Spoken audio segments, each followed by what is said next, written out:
I call to order this regular meeting of the Township Committee of the Township of Morris this Wednesday, April 16th, 2025. The time is now 7:01 p.m. This meeting is being held in accordance with the Open Public Meetings Act, and adequate notice of this meeting has been provided as required by law. Specifically, notice of this meeting has been sent to the Daily Record and the Morris News Bee on January 3rd, 2025, and posted on the Township of Morris website.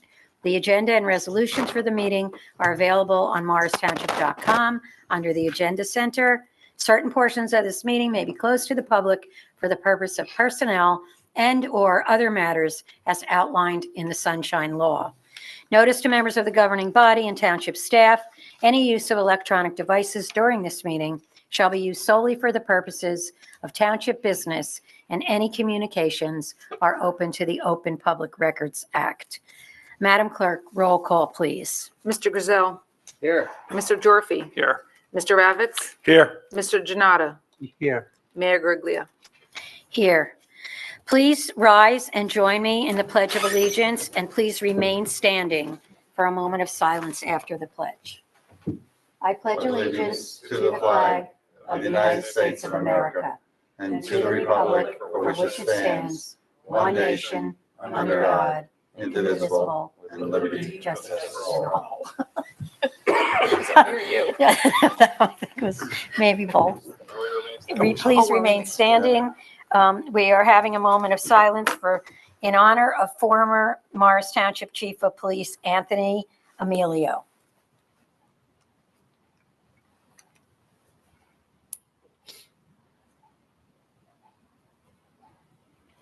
At this time, I would like to ask our Township Administrator, Tim Quinn, to say a few words about former Chief Amelio. Thank you, Mayor. Chief Anthony Amelio passed away on Monday, April 14th. Chief Amelio was from a large family in the Morristown area, and following his military service during the Vietnam era, he then served with distinction with the Morris Township Police Department for 33 years. He was the chief of police from 1998 to his retirement in 2002. As many of you know, Chief Amelio's wife, Kathy, was our Morris Township Municipal Clerk for many years. Our condolences, thoughts and prayers for Kathy and the children, Lindsay, Stacy, and Brian, are with them during this very difficult time. Thank you. Thank you. You may be seated. We have one proclamation on our agenda tonight honoring April 22nd, 2025 as Earth Day and April 25th, 2025 as Arbor Day. We will have Committeeman Jonnada will read the proclamation, and he'll talk a little bit about Earth Day, and then Committeeman Gyorfy will say some remarks about Arbor Day. Thank you, Mayor. Whereas Earth Day is celebrated every year on April 22nd, and Arbor Day will be celebrated on April 25th, 2025, and whereas both days serve as an opportunity to recognize and celebrate our planet and its natural resources while promoting environmental stewardship, and whereas the Earth Day theme for 2025 is Our Power, Our Planet, emphasizing the collective strength of communities, individuals, and nations to protect and restore our planet through actionable, sustainable solutions, with the goal to triple the global generation of clean electricity by 2030. And whereas Earth Day serves as an annual reminder of the ongoing need for environmental activism, sustainability initiatives, and community engagement to protect our natural world. And whereas the first Arbor Day was celebrated on April 10th, 1872, as a dedicated occasion for the planting of trees to promote conservation and environmental well-being. And whereas trees play a crucial role in combating climate change by preventing soil erosion, reducing heating and cooling costs, moderating temperatures, improving air quality, producing oxygen, and providing habitats for wildlife. And whereas all living beings have the right to a healthy, thriving, and sustainable environment, and whereas Earth Day and Arbor Day are celebrated worldwide to inspire individuals and communities to take a meaningful action to protect and preserve our planet for future generations. Now therefore be it resolved that the Morris Township Committee proudly supports and commemorates both Earth Day and Arbor Day in 2025 and encourages all residents to participate in efforts to enhance and protect our environment for the well-being of current and future generations. And this, our Earth Day, many communities in and around the county and the state have many Earth Day related, environmental related activities, including Morris Township, which on the morning of Earth Day, we are going to inaugurate an Adopt a Drain program, which will, if you want to register for it, Adopt a Drain, just go on the township website and register for there. And it should be something that will be popular. I know some other towns, nearby towns have done it, and it's great to have that done here. Okay. Thank you. Thank you, Mayor. I'm pleased to provide some comments supporting our Arbor Day proclamation. I'm grateful that over the past few years, the Township Committee has and continues to demonstrate a commitment to restoring and sustaining our critical tree canopies throughout our neighborhoods and across our open space in the township. Whether it's part of our street tree replacement program, which continues to be funded in our capital budget through open space plantings throughout thanks to our open space trust fund, or through our street reconstruction projects. We've budgeted together over $300,000 in the past few years to plant trees throughout our neighborhoods, which will not only provide environmental benefits to our residents, but also increase property values and provide shade for our kids to grow up around town. Many of these trees we offer are considered keystone trees, trees that provide the highest level of resources for our native wildlife. Over the past 3 years, we planted over 500 of these trees throughout our neighborhoods along streets, and we continue to grow that number each year. Like every year, I'm looking forward to seeing the notices go out to residents to request a tree free of charge to put in their front yards. I think it's a great program that we're running in the township, and I continue to support budgets in future years to continue this great program. So thank you for the opportunity, and thank you for the Arbor Day proclamation. Thank you, Committeeman Gyorfy. We are now going into our first public comment. There are 3 members of the public joining us via Zoom and 6 in person. At this time, we will open the meeting to public comment. We will first take comments from in-person attendees and then switch over to Zoom. Please use the raise hand feature in Zoom. Please state your name and if you are a resident or non-resident for the record before speaking. Please note that comments are limited to 5 minutes per speaker. If you have questions you would like answered, your remaining time to speak will be yielded back for this person. Is there a motion to open public comment? So moved. Second. All in favor? Aye. Aye. Are there any members from the public who would like to approach the podium?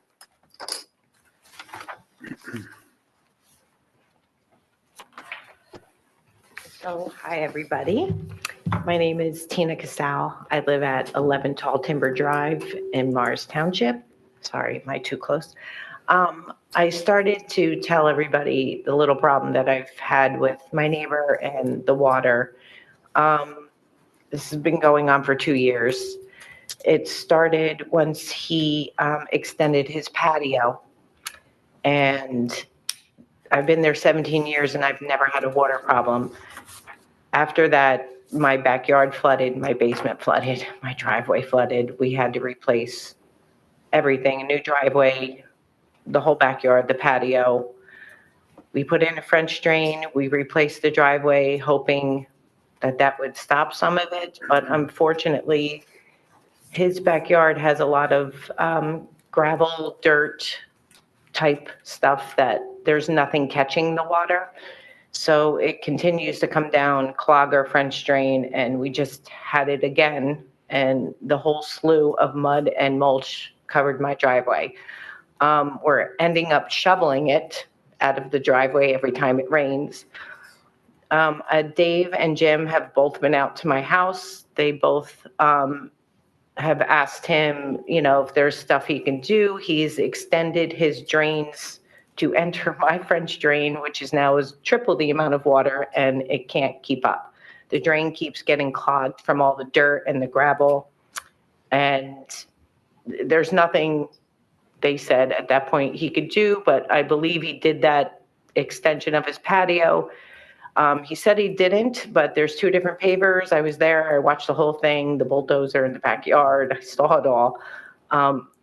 He didn't get a permit for it. So I don't know if there's anything at this point that we can do. I've been there, like I said, 17 years. I've never had a water problem. We don't intend on moving. I just don't know at this point what the right steps of what we possibly can do. So looking for help. And that's it. I know I say this word wrong all the time, impervious coverage. I don't know if that's what's wrong. I don't know, but we need something to be kind of taken care of. No, we totally understand and appreciate you coming in. And I think, Mr. Quinn, do you have some? I wasn't aware of the issue, but. Oh, yes, sorry. No, that's okay. No, I am now, so. I have videos and pictures. Like I said, this has been going on for 2 years. Okay.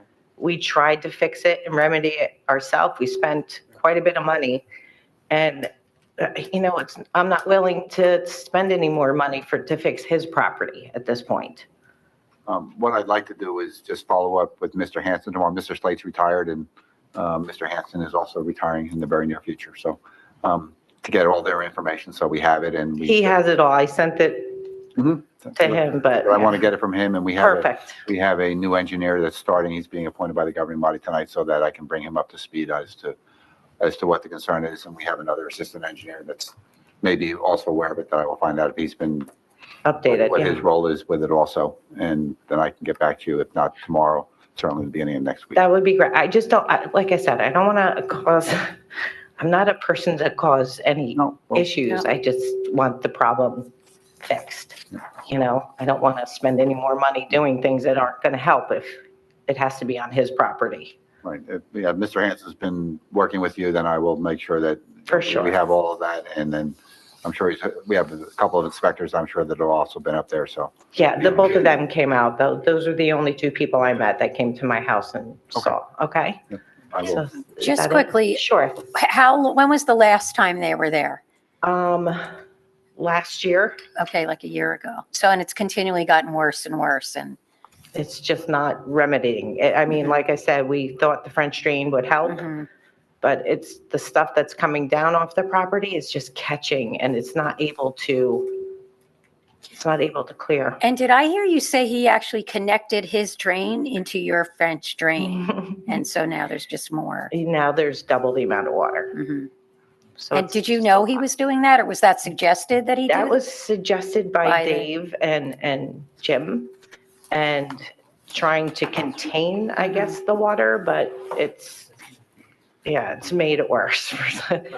Have you spoken to them? I know they were out a year ago or sometime last year. Have you spoken to them in the last month or so, 2 months? The last 2 weeks, I sent emails and left messages for Dave, but I haven't heard. All right.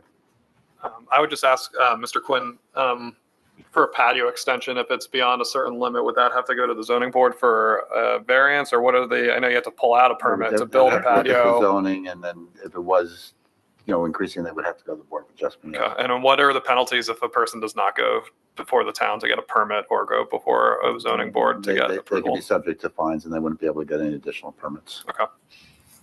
Thank you. So do we know if they actually applied for a permit after the fact? No. I don't know anything about it. Do you know if they applied? Yeah, they said he never pulled any permits, so. Yeah, usually it would be a zoning review that's required, and then they But would let them know if it's. Yeah, but if Dave was out at the house, I'm surprised he didn't give some It- kind of, It may not have issue needed, some it letter. may not have needed a permit if it was under a certain square footage. oh, okay. Yeah, that may be the reason why there's no permit. Okay, Right. Depends on the size of their, how big the extension was. got it. Yeah, But if they change the slope of the land kind of thing, is that? yes. Yeah, Because that's what happened, in my opinion. Right, they would look at that as part of their review. Yeah, because it's now steeper where the water comes down, yeah. Okay. Okay.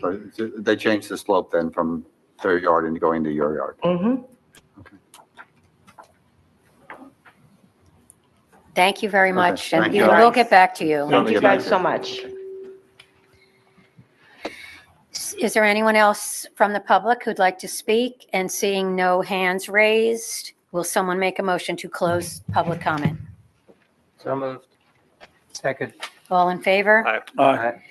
Next, we'd like to welcome Betty Simmons from the Transportation Advisory Committee, and we also have another member from the committee, Jim Hunt, is here with us. And Betty is going to present to the Township Committee the bike walk roll presentation that she and her committee, her smaller group, put together. Welcome, Betty. Thank you, Mayor. Good evening, all. It's good to see you all, and we greatly appreciate you all taking time out to hear an update from the Transportation Advisory Committee.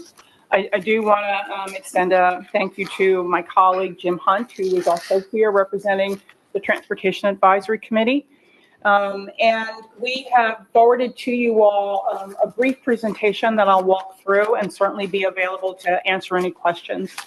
But I wanted to be clear that the Transportation Advisory Committee has been talking about the possibility of a bike, walk, and now roll plan for a number of months. And we have been talking about the importance of trying to move forward with the adoption of a plan, creation of and adoption of a plan in an effort to reduce the amount of vehicular traffic that is traversing through the municipality. So if you go to the second slide, it will talk specifically about what a bike, walk, roll plan is. And I want to be clear, we started out with just a bike and a walk plan because we really wanted to encourage people to use alternate means of transportation, either through cycling or through walking. We know that a number of people are doing that in our community. As a matter of fact, the number is increasing, especially of bikers. And I, as a walker, spend a lot of time walking recreationally. But there are other people for whom biking in particular is their only means of transportation to get to work or to wherever they would like to within the municipality. But what we also realized over the course of the last few months, there has been an increase in the number of individuals who are using scooters or electric bikes of some sort. So we decided to think forwardly and include the rolling feature, which represents if you're on a scooter or on an electric bike or whatever other type of transportation besides an automobile as a means of transportation. So we know that in our current complete Green Streets plan, there is reference to trying to reduce the carbon footprint of vehicles in and around our community. So we wanted to make sure that we aligned our bike, walk, roll plan with our Complete and Green Streets initiative. And that is really aimed at improving the safety, the convenience, and the accessibility of biking, walking, and rolling throughout the township. Obviously, as I mentioned, it's also very focused on reducing the amount of vehicular traffic. And I will tell you all that, especially with Route 80 having its drama and lane closures, I think we all can see an increased amount of vehicular traffic driving through the township as people are trying to get west of us in particular, as well as east. And that's in addition to the normal traffic that traverses through the township. But the plan will also have to address the amount of infrastructure to allow for more biking, more walking, more scooting as viable means of transportation.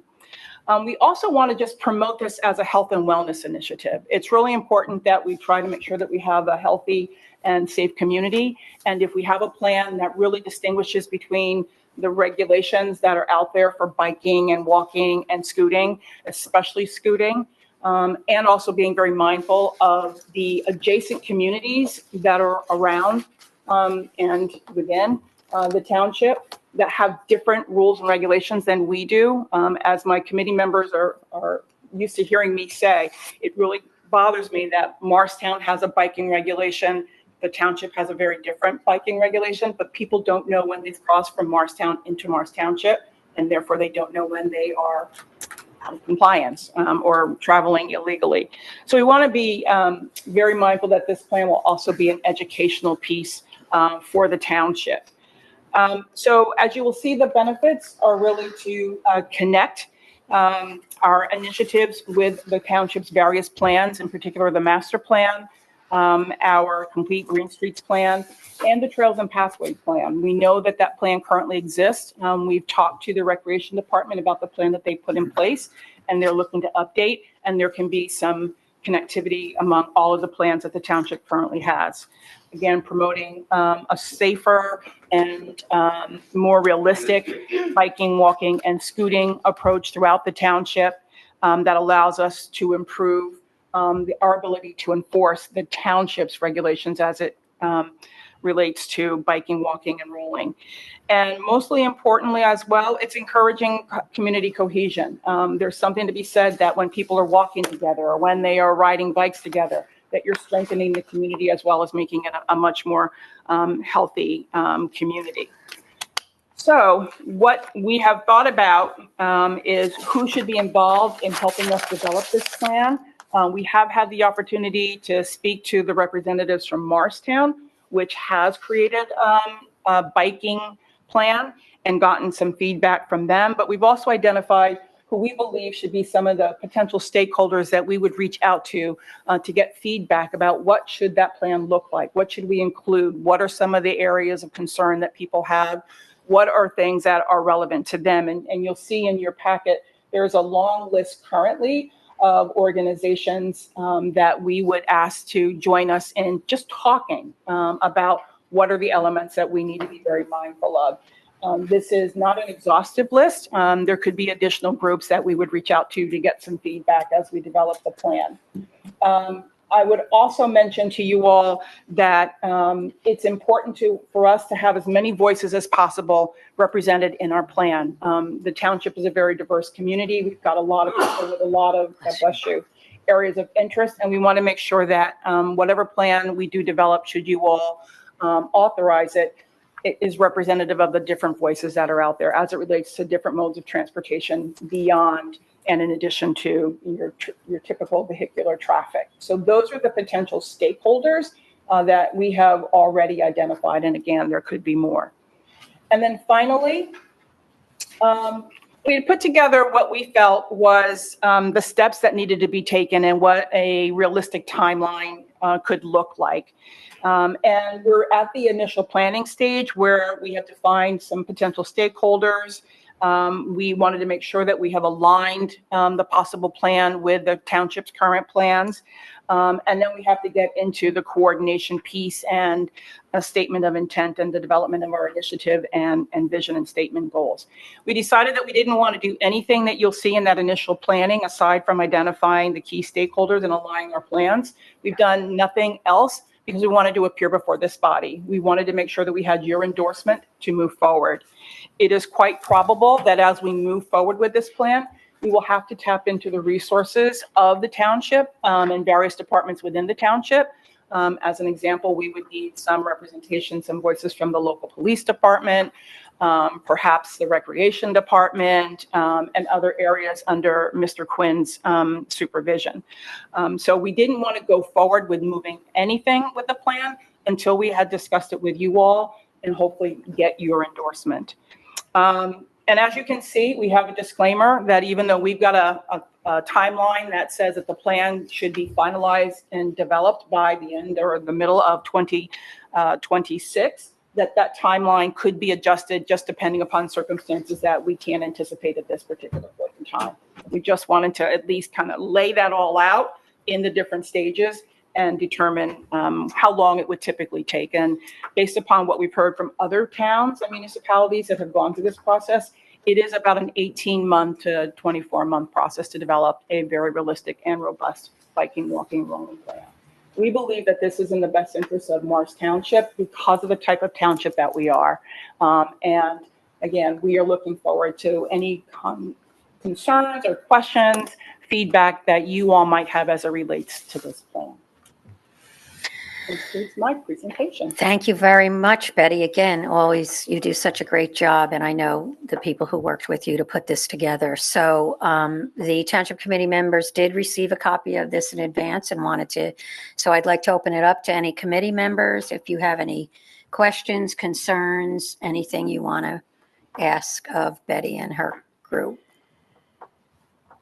I just wanted to add that I'm in favor of what this, because I was in the meetings in TAC meetings where we talked about it. And it's a well thought out plan.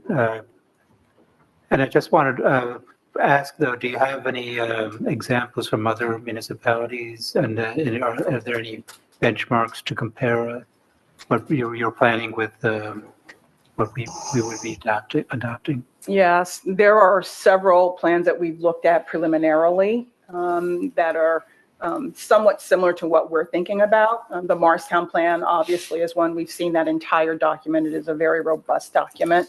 We also know that there are several plans in the Essex County area that we've taken a look at. There is one in Passaic that we've taken a look at. We've tried to also identify towns that are reflective of Morris Township as well, because of the uniqueness of our township and the borders.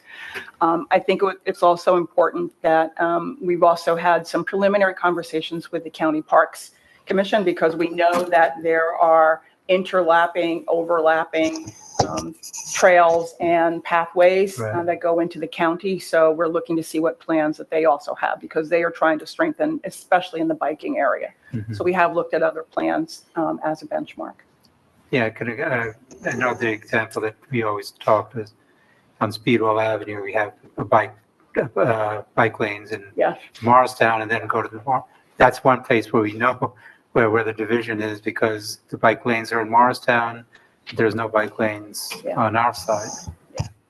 And I would also say that the state of New Jersey also has some guidance in developing these plans, because they've got a whole initiative for biking in particular, as well as walking. So we've done some preliminary looking at some of the information from the state. That's important because some of this work will be costly. And so we would want to make sure that there's opportunities for us to achieve some grants to fund a lot of the research that's going to be necessary to do this. And they've got some benchmarks that we could also take into consideration. Okay, thanks. Committeeman Gyorfy. Thank you, Mayor. Thank you, Betty, for all the hard work that you and the committee have done on this, and thank you, Jim, too. Kathy and I were on TAC when I first started, and Jim's been working hard ever since. So I appreciate your hard work, Jim, and I appreciate you, Betty, joining. I love the plan, and I think it's the right direction that we need to go. I just like more of an observation. When I'm driving around town, I am seeing more and more people riding bikes, which is great. I've actually started seeing folks riding bikes with their kids in carts going to school, which is something I used to see, which was very normal for me to see when I lived in DC. It was like everywhere, kids, like the schools were in neighborhoods. They'd have like the big cart in front. That's part of the bike. It's like built in together, and they have kids. But I think like the biggest challenge for just all of us in New Jersey is just education, because there are so many roads in our area that I just don't think are safe, period, for people to be on bikes, like Masson Avenue, where I see someone who teaches at my son's daycare riding her bike to school every day. And it makes me really nervous, because the people driving in cars around town at rush hour just are not prepared for that. And I just don't think they're educated on what they're supposed to be doing when they see someone on a bike in a 4-lane street in the rain. So I think the educational component that you guys have been advocating and been working on is super important.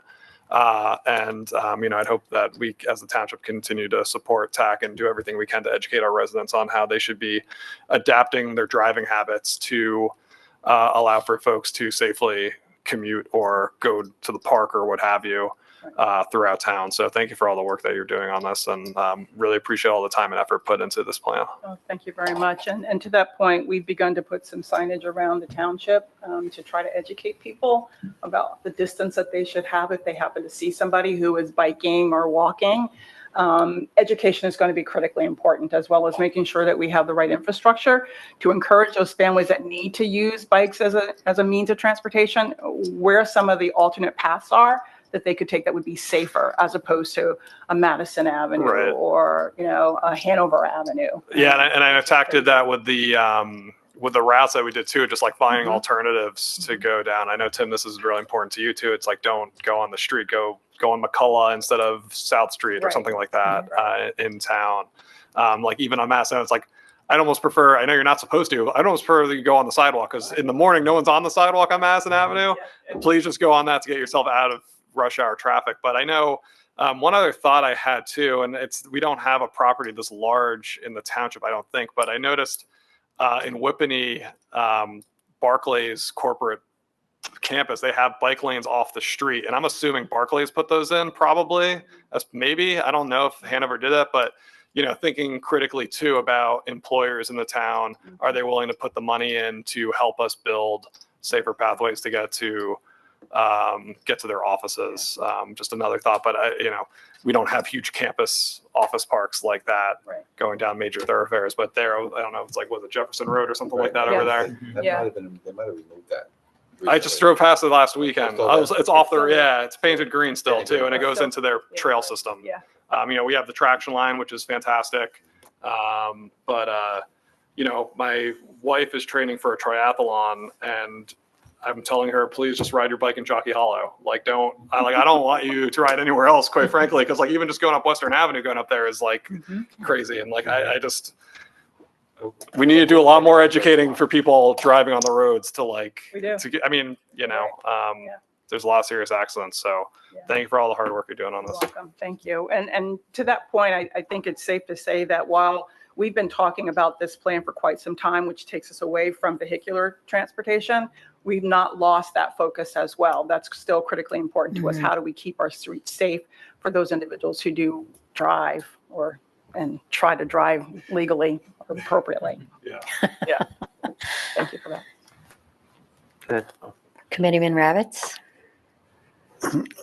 Betty and Jim Hunt, thank you and your committee for all the hard work you've done. I am fully supportive of the direction you're going in. I think it's necessary as we move into the future, because the future is now. So, how we can help, let us know. We will help to whatever extent we can. But as Committeeman Gyorfy had said, it's education that's going to be the key, and you already know it. So whatever you can do to mitigate that is going to be only just a bonus for you guys. So thank you for what you're doing. It's very much appreciated. Thank you. Deputy Mayor? Thanks. Just to piggyback on a couple of examples that Mr. Gyorfy gave, I live out on the western side of town, and I see people on Mendham Road. Mendham Road's really fast, busy road. See them jogging and biking along Mendham Road when there's the alternative of going on Old Mendham Road for just a section of it, but it would take them off the main road for a section of their commute or their ride or their jog or whatever. But I don't think people know that it's there. And so the education piece is there. Another example, you mentioned Western Avenue, try to redirect people to Brookfield Way, for example. Not for the, it doesn't take them along the whole length of their route, but it takes them off of the major road for a portion of the route. So, finding those alternative paths are going to be really important as we encourage people to, as we used to say, get out of their cars and get onto their feet and other kinds of wheels. So one last comment is, as an original member of the Trails and Pathways Committee back 15 years ago, Jim, were you on that committee? The original one? A long time ago. It's so gratifying to finally see an actual plan come together after years of us thinking about it and wanting to do it. So thank you for your work and all the members of the Transportation Advisory Committee for being so dedicated to, as I always say, making the town a better place for all of us, because it's work that you guys do that really benefits the entire community and benefits all of our residents. So thanks again. Oh, you're welcome. Thank you. And it is rewarding to know that the township has these various plans already in place. That puts us in a good position to put this plan together that will then support that. And as Jim very much knows really well, way better than me, that complete Green Streets plan is sort of the overarching for the work that we have to do. And then it's supplemented by the Trails and Pathways plan, which is magnificent. Right. It really is. So Right. thank you for that work. Yeah, and layer in the commitment that the governing body has to providing, safe modes of Yes. alternative pathways, like we putting in sidewalks all the time now, and a bike lane here or there where we can. Yes. So it's all coming together. So that's great to see. Thank you. So Betty, I want to kind of just wrap up too with one of the most important things that we continually discuss at our TAC meetings too, when this all comes together, is the safety issue of it. And it's not just the education of people. We talk a lot in those meetings about changing the culture, which is a giant step to really get people to understand whether they're driving or biking or walking or whatever.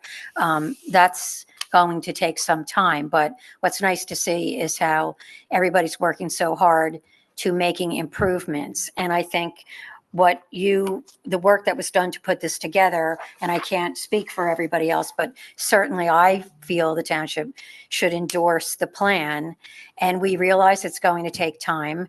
Admittedly, you said too, we don't know if the timeline, we're going to be able to meet it exactly where it is, but I don't think that's a reason to not try it. And one of the other things is probably under the mayor's wellness program, we could find some grant money to put towards putting this plan in place as well. So again, unless anybody has any reason to not, I think that is something that we should endorse with the understanding that we know, certain things will take some time, but let's take those next steps. And again, can't tell you and Jim and everybody else on the committee how much we appreciate all the hard work.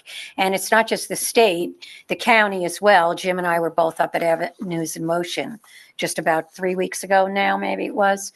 And Commissioner Shaw, and Avenues in Motion is also, somebody we can call on, and Jim's connected with them. But the whole issue of making everything safer and ending fatalities of any type is something that, we all support. So.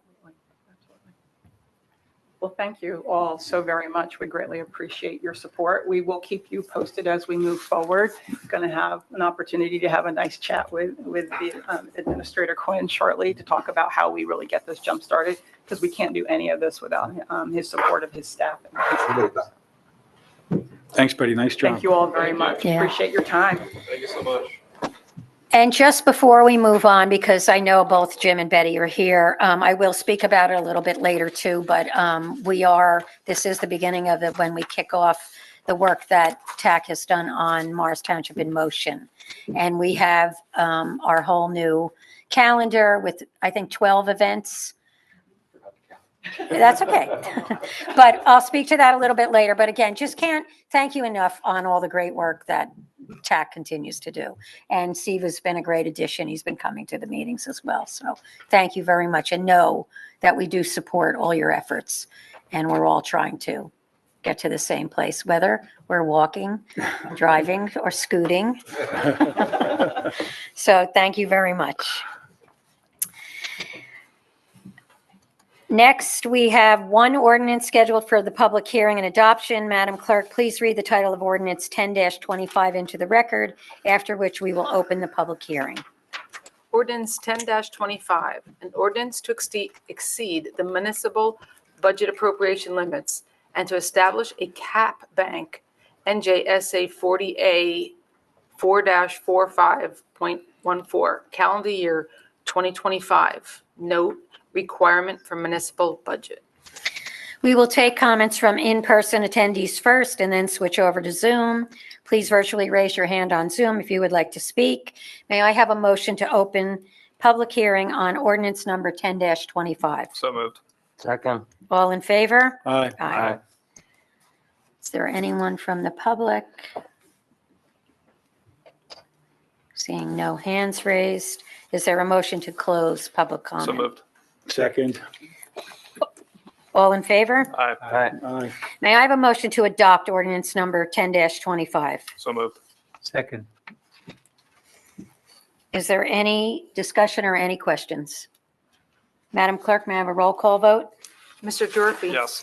Mr. Jonnada. Yes. Mr. Grayzel. Yes. Mr. Ravitz. Yes. Mayor Griglia. Yes. I, Donna J. Guariglia, Mayor, declare ordinance number 10-25 approved and adopted, and direct the Township Clerk to publish proper notice thereof in the official newspaper. And next, for our exciting presentation and adoption of the 2025 municipal budget. At this time, we will begin the presentation of the 2025 municipal budget. The presentation will be provided by Township Administrator Tim Quinn, our Chief Financial Officer, Sean Ferguson, and Township Auditor, Valerie Dolan. Welcome to you all.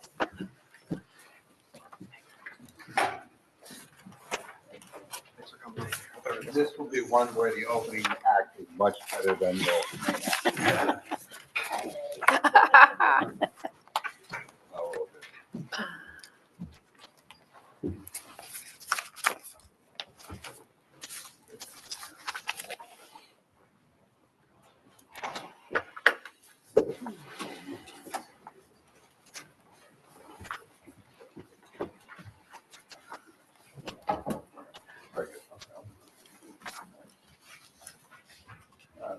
Mayor and Township Committee, thank you. We are pleased tonight to present to you the 2025 municipal budget for adoption. With us tonight is our auditor, Valerie Dolan. And as we've done in past years, I would ask for Ms. Dolan to give us an overview of the township's finances and a review of this municipal budget. Dolan? Thank you. Good evening, everyone. As we always go through this budget process, as you all know, it's a very lengthy process that you start well in advance. We get through all of the information, we review all of the financials, and honestly, this year, once again, you are putting forth a very good budget. It is a sound, fiscally sound budget, unique to this year. And I think Tim and I explained this is probably the first time in a long time you've just passed your cap bank ordinance, and actually this year you needed to use your cap bank. Not for any other reason other than you had some well higher costs that were greater than inside the own cap. Interestingly enough, you are starting to face one of the things that we've seen across of the 90 municipalities that we audit. This is a common one where there's plenty of room in your levy cap, but there's very little in your appropriations cap. So what that means is you could raise taxes way more than you are, but appropriation caps are limiting you to what you can. So at the time when we reviewed the budget, we did say to Tim, let's look at the budget. While this is possibly doable, what does that do to your future? We had to look forward on I actually made Tim and Sean go back and look and say, is this the best budget that you can put forth that does not impact you in a future year? They decided to make some final adjustments to bring it down to give you the wiggle room that you're going to need next year to make sure that it all works out. Unique year. Haven't seen it in Morris Township. This is probably one of the first times I've ever seen it in Morris Township. We have seen it across many states, right now, across the state on a lot of ours. That being said, you are well within your caps. You are inside your levy cap. You're inside your appropriations cap. You were self-examined this year, not subject to state review, and we are signing off on your budget. Thank you. Thank you. Next slide. As you know, we go through the budget process. Excuse me, Tim, 1 second, Yes. Deputy Mayor. Yeah, go ahead. One clarifying question, sorry, Yeah. Tim. You mentioned going up against the appropriations cap and we pulled back a little bit, but is that going to mean that we're going to be up against the appropriations cap for years to come? You have like less wiggle room. When I used to sit in front of you, you probably had about 700,000 between your levy cap and your appropriation cap. You have about 700 in your levy cap and about 170 in your appropriations cap. It is getting tighter and tighter. And the reason why is there's no relief at the state for costs that are maintained inside your cap. When we talk inside your cap, those are all of your operating expenses of your budget, exclusive of items like capital and debt service. Everything is inside. So all of the increases, which have been state health benefits, are massive. Pensions the last couple of years are massive, and they're all inside the cap with little relief from the state. They aren't pushing any of those things outside, which we keep hearing words that they're saying possibly they might push some stuff. There were years back in the early 90s where pension was outside the cap. It was an outside cap appropriation. So I doubt they'll go back that way, but they're trying to see where we can find cap relief because you're faced with two caps. That's the problem when you're building budgets. You're doing good by your residents by keeping the taxes low, but it's also now constricting your. It's really just the appropriations cap that's constricting us. It's your appropriations cap, which means that you can only grow the 2% over what you had last year inside the cap. But you're seeing double digits in pension and health. Yeah. It's very hard to stay within that cap. Yes, very hard. Okay, thank you. No problem. And the levy cap is 2%. So it's not, it's a small number when you're looking at salaries, healthcare, and pension. Yes. They go up double digits. They go up double And digits. everything's going up double, but you have to stay in a single two. So quite difficult. Thank you. So again, It's a 6-month process putting the budget together, and it's a Herculean effort that goes through. We start in October, and it's going with our department heads. And as you know, our department heads are very dedicated. They also know that, don't come in ask for 100,000 when you only need 75,000 because you only get 50,000. But if you come in and ask for 75,000, you get the 75,000. So come in, be able to justify your expenses that you want to do, and for most part, you will get it as long as we have the funding available. Following that, then we go into our standing committees with the governing body to review each of the departments and their budgets and go over those. And then we bring it into the finance committee with Mayor Guariglia and Committeeman Gyorfy, and we start pulling it together with our CFO as to all of our revenue sources coming, what our exposures are on our appropriations, and then one of the toughest challenges is then looking into our capital budget. Usually get about $8 million worth of requests for infrastructure, large items of equipment, those kinds of things, and we've got to bring that down to about $3.5 to $4 million. So it's tough, going through those projects and deciding which ones we can afford or which ones that need to be, put on hold for another year or so. So with these budget challenges, as I said, Ms. Dolan talked about the appropriations cap. That was probably our biggest challenge this year. And but again, looking to be mindful of that, we did go through with a scalpel, and we were able to reduce about $250,000 out of that. So it puts us in a better position. But I also know that when we get into the end of year fund balance, that'll have a negative impact probably on that, which you'll see a little bit later, that our fund balance at the end of 24 was a little bit less than 2023, and we're probably going to continue to experience that, meaning less fund balance that we'll be able to use for future budgets.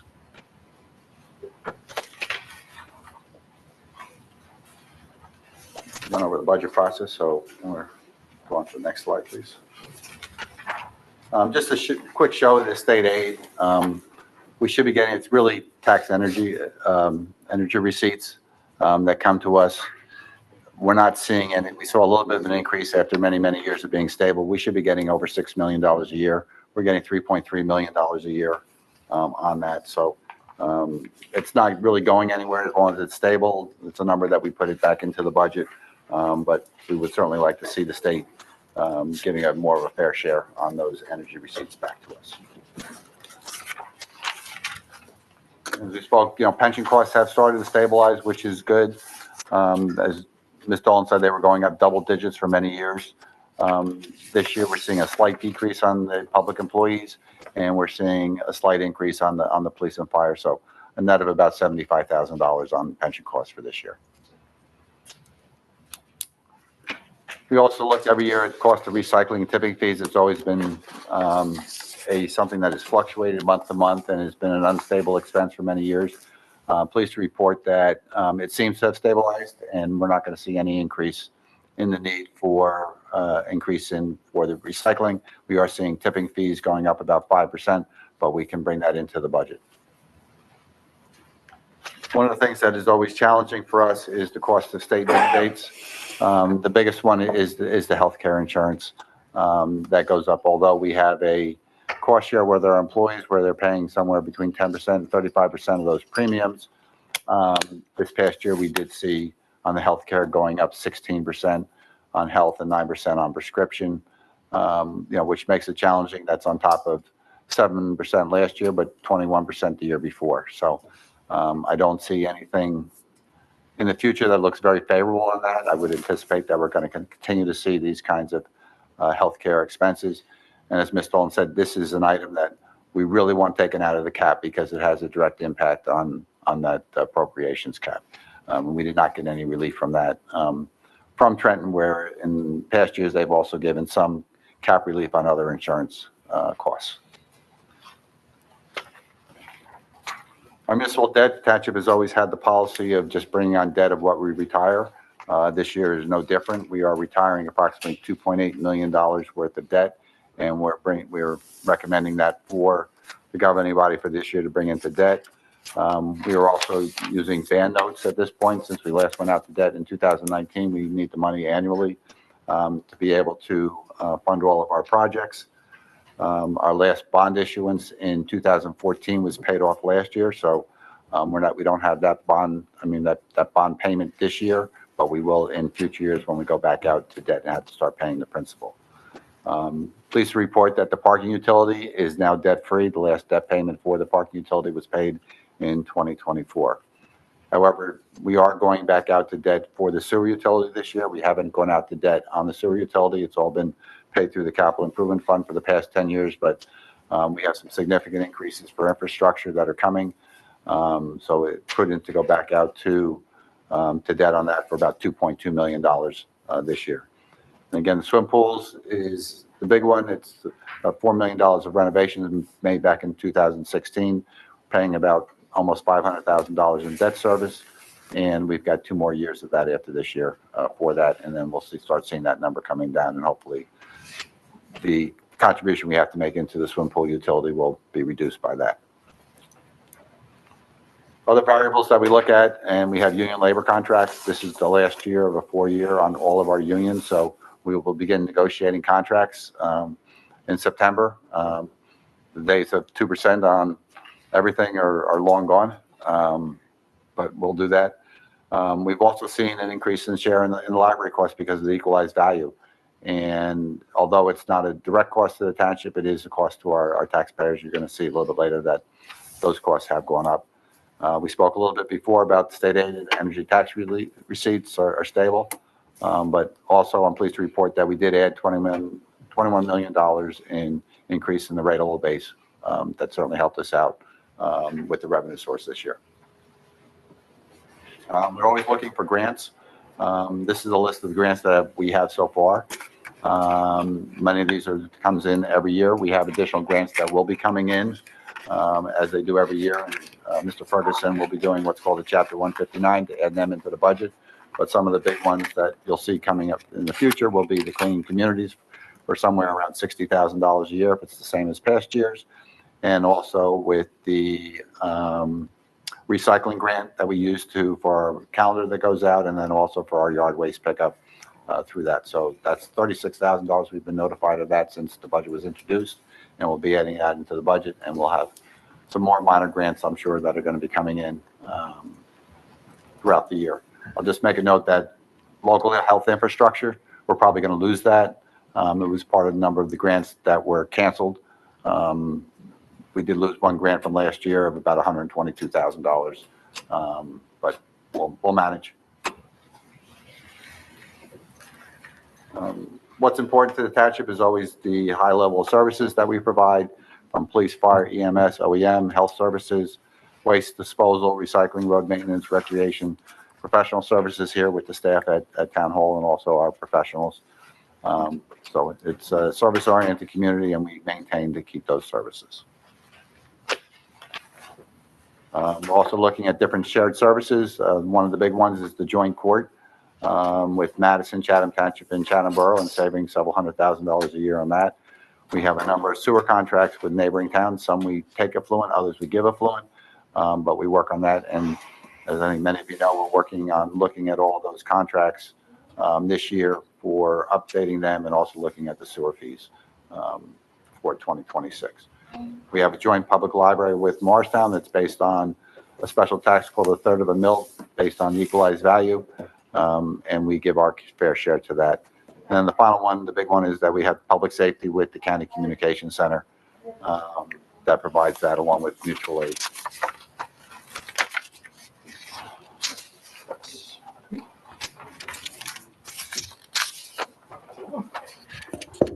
Good evening, everyone. Tim asked me to slow everything down here. Information. We didn't approve that, Sean. But yeah, we're just going to go into some of the key offsets for the 2025 budget. One of the areas of increases is for the pilots. From last year, we increased it $111,000, mainly from the commercial portion of the Leonard project that's 100% occupied now. Secondly, is some increase in some licensing permits and fees. That's up about $50,000. That's mainly due to the hotel taxes coming back from the pre-COVID collections, and we're hoping to see that to continue to increase until to get back to pre-pandemic numbers that we were getting in for fees. Next one is we had to decrease the fund balance anticipated.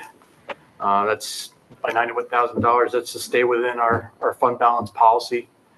And we were able to increase our investments by $30,000. We were able to take advantage of some higher interest rates and our cash flow to generate some revenues. And finally is our debt. There's a decrease in our bond principal from the retirement of the 2014 bond issue of about $1.4 million. Again, reduction is a short term. Our financing plan is to issue some new debt in the next year or two.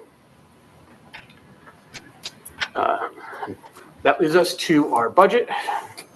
What we're looking at is a $42,898,000 total budget. Our anticipated revenues are looking to generate from our municipal taxes of $25,200,000, miscellaneous revenues of $8.3 million, and $6.5 million of fund balance anticipated. Moving to our appropriations, as we discussed, we had some challenges this year, but coming in, we're for salary and wages, we're up $702,000. That's net of retirements and includes new hires. And again, we're in our last year of union contracts going forward. We do have 3 new headcounts, 1 for police, fire, and DPW. For operating expenses, we're up $592,000, and $435,000 is attributable to the health premiums. Statutory expenses are up just under $400,000. Our capital bond program, which is our capital improvement fund and a capital outlay, remain the same. That covers the small projects. There's no debt involved with any of that.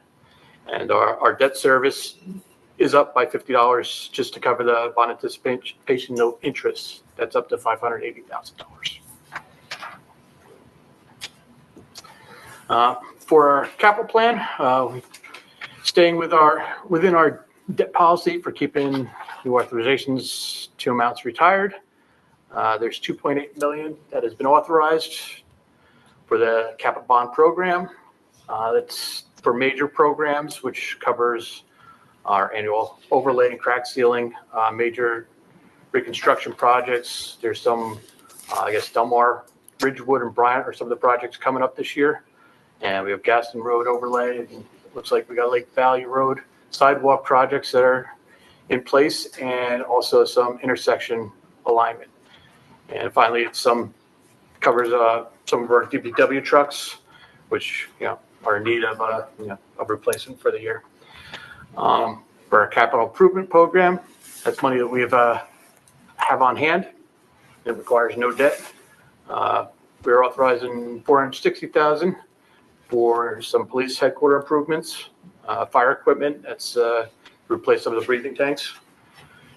General services, sidewalks, storm basin repairs, drainage, curbing, some sewer mapping, and some DPW access key. Our capital outlay program, which is appropriated in the budget, it's a one and done program where they have the 1 year to use the appropriation to fund any of the improvements that they want to do. We're appropriating $188,000 for some of the programs, which are fire equipment, firehouse improvements, park equipment, and ash tree removal replacement of the trees in the roadway. Also, this year we allocated some open space trust funds. That again is for dangerous tree removal and some tree, shrub, and meadow planting, and open space and some smaller open space improvement projects. Back to you, Tim. Okay. Just looking at our property values, as we discussed, they went up about $21 million this year. Also, you'll see that our equalized ratio is going down. It's gone down almost 5 points. That's actually good for our property owners and residents because it means their houses and homes are much more valuable than they were last year. So it's also the equalized ratio is what's used, but the other budgets that we have with the school district, with the library, and with the county of Morris. So looking at the property tax for this year, I'm probably very pleased to report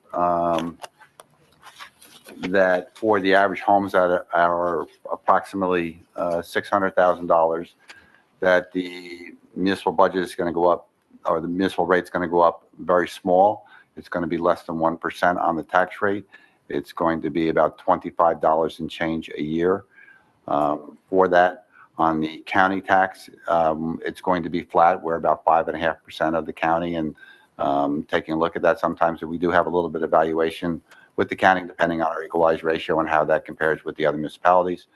But the good news to report is the school district, and we're seeing that ratio, which at one time had been up to be 67% to 33% for township residents paying that. That is dropped. It dropped significantly last year. I'm pleased to report that it is dropping again this year. Last year we were at 60-40. This year we're at 58-42. Overall, that's going to mean a drop of about $300 in taxes for the average Morris Township resident. Then we're seeing, because of the equalized ratio, we will see an increase. Our residents will see an increase from for the library tax of approximately $19. Morris Township on the open space tax is being raised slightly to raise more money for our open space projects. That's going to go up $12 from $66 a year to $78 a year.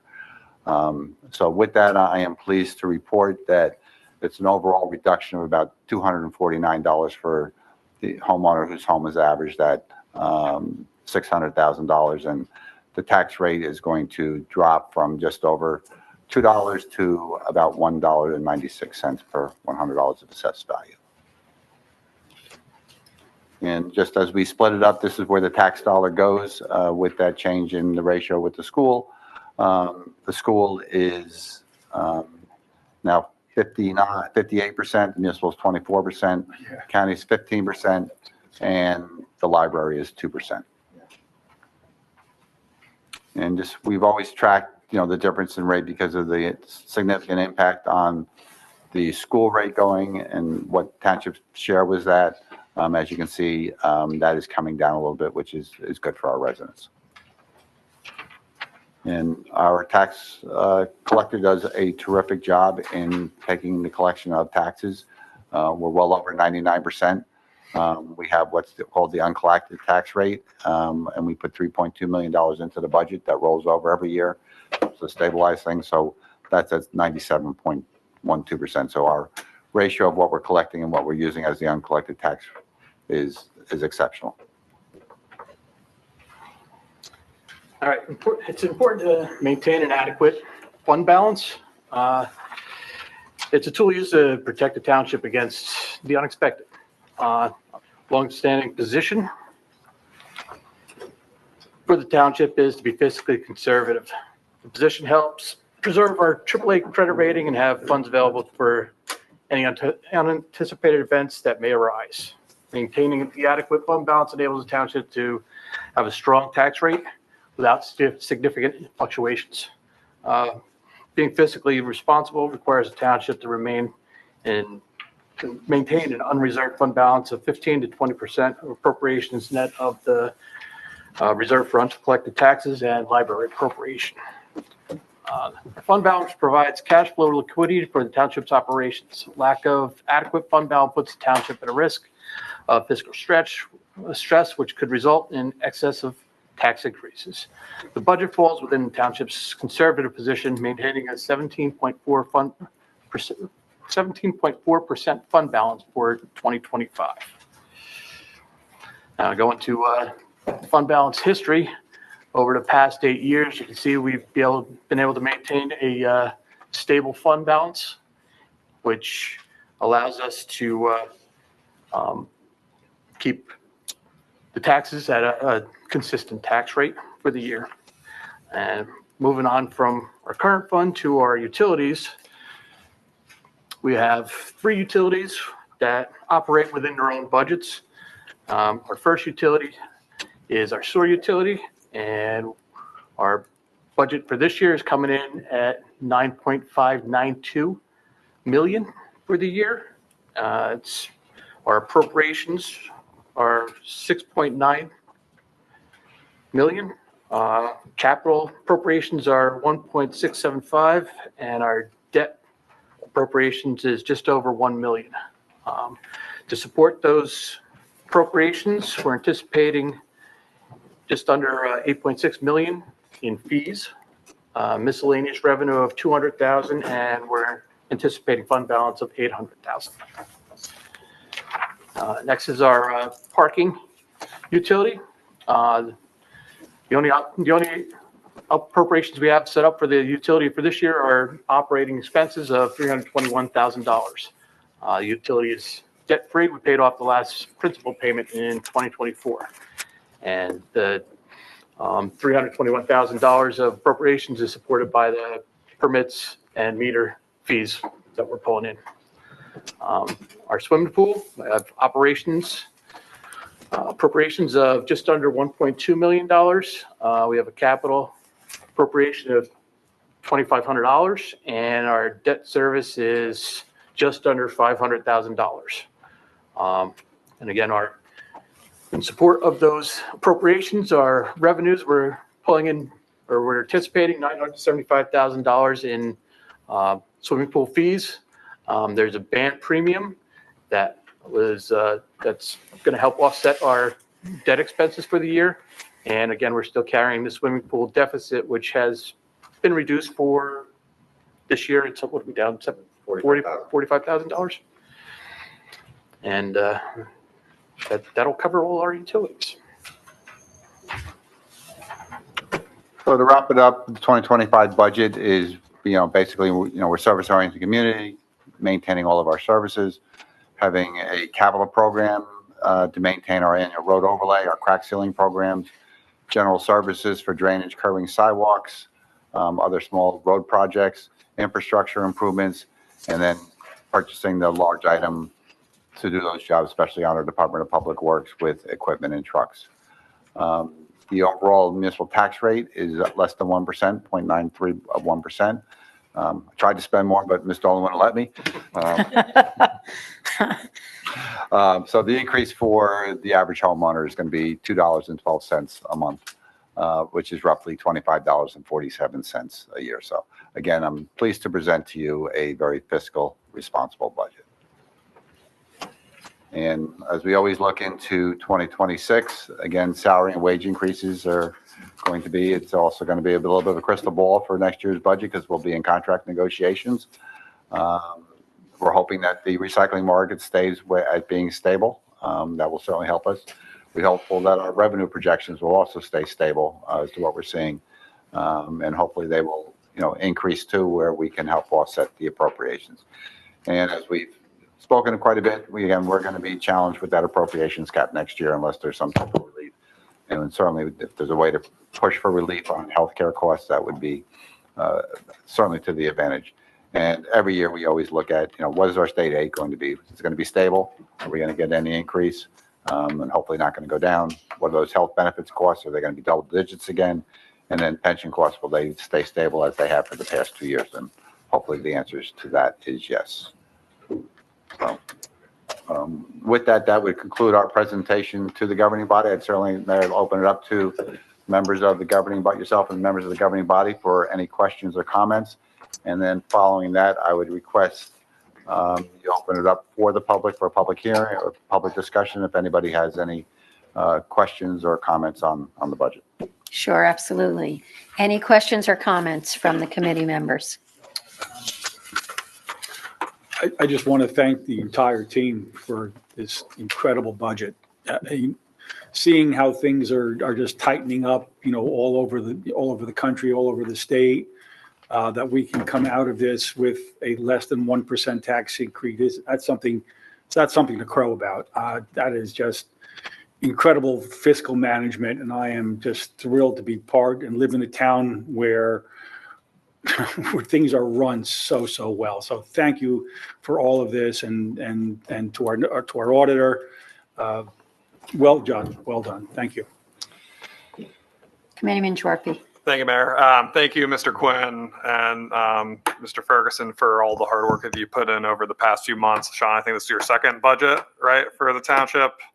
I know you guys have both worked weekends since December to put this together and have sacrificed a lot of your time to make sure we had everything ready to go, where some neighboring towns won't introduce their budgets for a few more months because they're trying to figure things out still.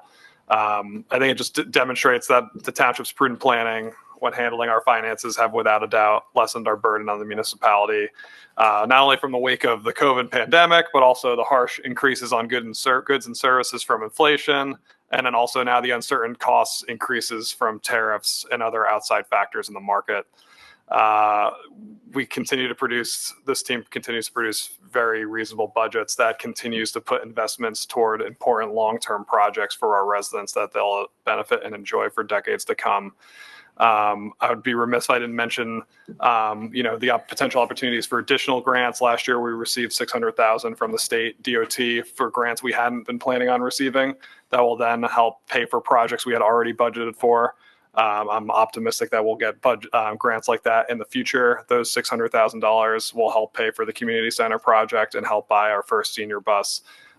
These are things that will help make a difference in our community. As we looked at everything, so much of the money that we budget for is already, earmarked for things that are necessary to make sure we maintain the services, and trying to whittle down an $8 million capital budget request into something much less is very difficult. And when we try to make meaningful contributions and meaningful purchases for our residents, having these grants outside, from the state doesn't look like we can rely on federal grants much anymore for at least 4 years, but at least having money like this is super critical to continuing to move our what we want to do for the township forward and what our overall goals are. Thank you, Valerie and the Savaccia, for your continued work over the years as our auditor.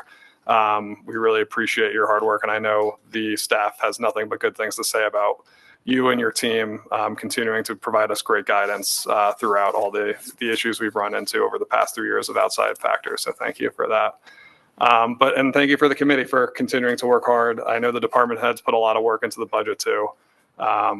This is something that we should be proud of. I've mentioned it, I think, the past 3 or 4 budgets, but other towns are raising their municipal rates by a lot of money because they relied on federal funds to plug holes in their budgets. They didn't invest that money, and they continue to pay for it. And we did not do that here in Morris Township, and I'm really proud that we did not do that. We didn't plug budgets to try to make it seem like the rates were flat for political reasons. We just budgeted properly and prudently, and I'm glad that's the standard that we have here. So thank you for everything, for all of you. And thank you, Mayor. Thank you. Any other committee members have comments? Deputy Mayor Grayzel. Thank you, Mayor. Just to reiterate, the low tax that we have, the rate that we have under 1%, still includes in the budget major infrastructure improvements. The whole Del Mar Ridgewood Road reconstruction project is coming, some major overlay projects that are coming. We're still investing in our town significantly while we manage our annual budget prudently. So just want to make sure that everybody understands we're not skimping on anything in order to provide a budget that's so physically responsible. We're still making the investments in our community to make it a better place. Thanks. Thank you. Committeeman Jonnada. Yes. I'm always impressed by the last couple of years how thorough you are in your presentations of what you budgeted everything. And when I was working, I was always impressed by the finance people, whether I could understand them or not. But I'm glad that I can see this, and because this is where things really happen, because the federal government, whatever it does, state governments, it always gets the press, the media attention, but this is where everything happens. This is what affects people who live in where we actually live and work. And I thank you guys for doing what you're doing and keeping our rates low and also getting our services well done. Thanks. Thank you, Committeeman Jonnada. And again, just can't thank all 3 of you enough, not only, and Sean, great presentation. Hope you weren't nervous. You did a great job. So I also want to thank the department heads. I know how hard they work, and they come in and they really do. We're very lucky that, like you said, when they come in, they're very realistic about what they would like to ask for, what they should be asking for, and they work hard too on their own budgets. I also need to thank Committeeman Gyorfy for his financial expertise, and he works on the Finance Committee. And not only does he bring so much to that committee, but he also really champions getting grant money outside, so we really appreciate that.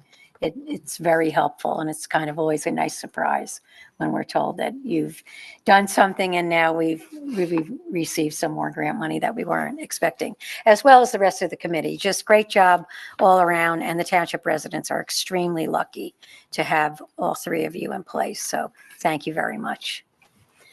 At this time, we will open the public hearing for any comments from the public on the 2025 municipal budget. Please state your name and if you are a resident or non-resident for the record before speaking. Please note that comments are limited to 5 minutes per speaker. If you have questions you would like to ask answered, your remaining time to speak will be yielded back for this purpose. Is there a motion to open the public comment? So moved.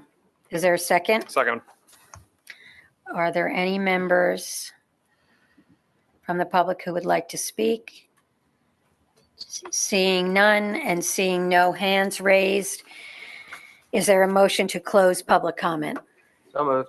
Second. All in favor? Aye. Mr. Quinn, will you now read the resolution for adoption into the record? Yes, ma'am. For your consideration. Thank you. For your consideration, be it resolved by the committee persons of the Township of Morris, County of Morris, that the budget herein before set forth is hereby adopted and shall constitute an appropriation for the purposes stated of the sums therein set forth as appropriations and an authorization of the amount of $25,205,583.85 for municipal purposes and $708,871.51 for open space, recreation, farmland, and historic preservation trust fund levy, and $2,294,606 for the minimum library tax. Mayor, I would ask that you ask for a motion to approve the and adopt. 2025 budget. May I have a motion to approve and adopt the 2025 budget and tax resolution? So moved, Mayor. Second. Any discussion or questions? Madam Clerk, may I have a roll call vote?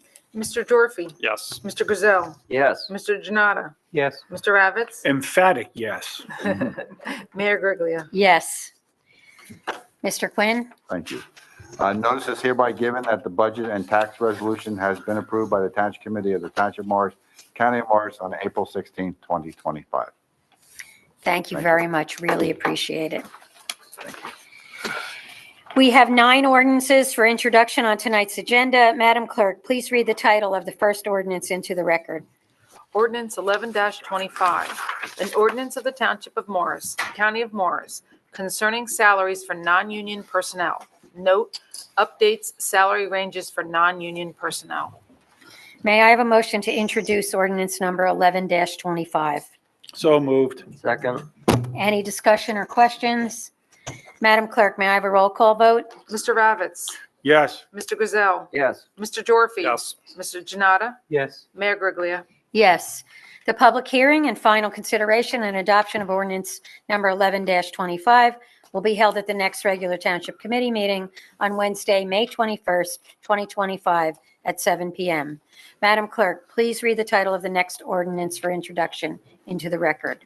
Ordinance 12-25, an ordinance of the Township of Morris amending Chapter 460, Section 14, towing and storage charges. Note, authorizing an increase to towing and storage fees.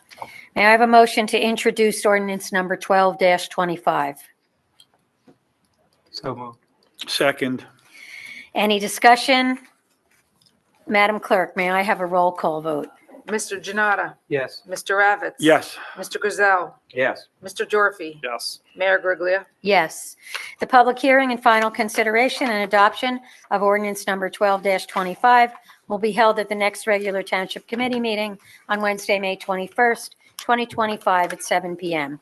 Madam Clerk, please read the title of the next ordinance into the record for introduction.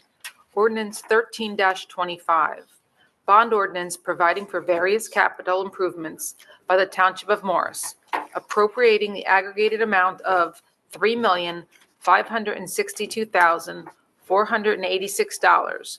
Therefore, including grants in the aggregated amount of $648,436 expected to be received from the state of New Jersey, Department of Transportation, and authorizing the issuance of 2,768,347 bonds or notes of the township to finance part of the cost thereof.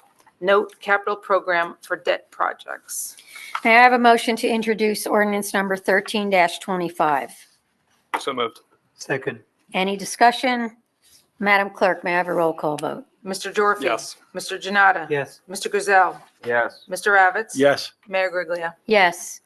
The public hearing and final consideration and adoption of ordinance number 13-25 will be held at the next regular Township Committee meeting on Wednesday, May 21st at 7 p.m.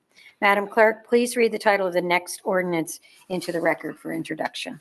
Ordinance 14-25, bond ordinance providing for swimming pool improvements by the Township of Morris, appropriating $241,000. Therefore, and authorizing the issuance of $228,950 bonds or notes of the township to finance parts of the cost thereof. Note, capital program for swim pool debt projects.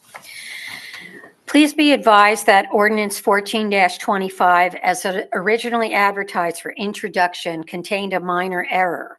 A revised version of the ordinance will be presented, and our township attorney will provide clarification of the change. The township committee will then consider and vote on an amendment to correct the ordinance.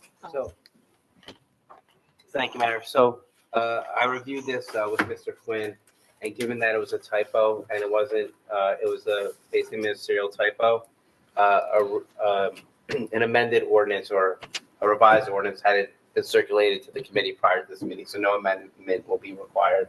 It was simply on section 3, little a, it said purchase and installation of a new playground, and it should have been, I'll defer to Mr. Quinn on his handwriting, but pipe replacement for Instead of an out of the pool amenity, it's an in-pool amenity. Okay. So it's not going to require any type of motion to amend. You can introduce it as circulated prior to the meeting. It's just to advise the public, if they had seen it before the meeting, that it's different than what was Okay, packaged. So we're not amending. correct. May I have a motion to introduce ordinance number 14-25? So moved. Seconded. Any discussion? Madam Clerk, may I have a roll call vote? Mr. Ravitz. Yes. Mr. Gyorfy. Yes. Mr. Grayzel. Yes. Mr. Jonnada. Yes. Mayor Griglia.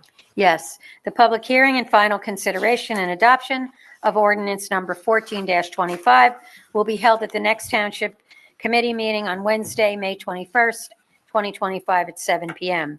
Madam Clerk, please read the title of the next ordinance into the record for introduction.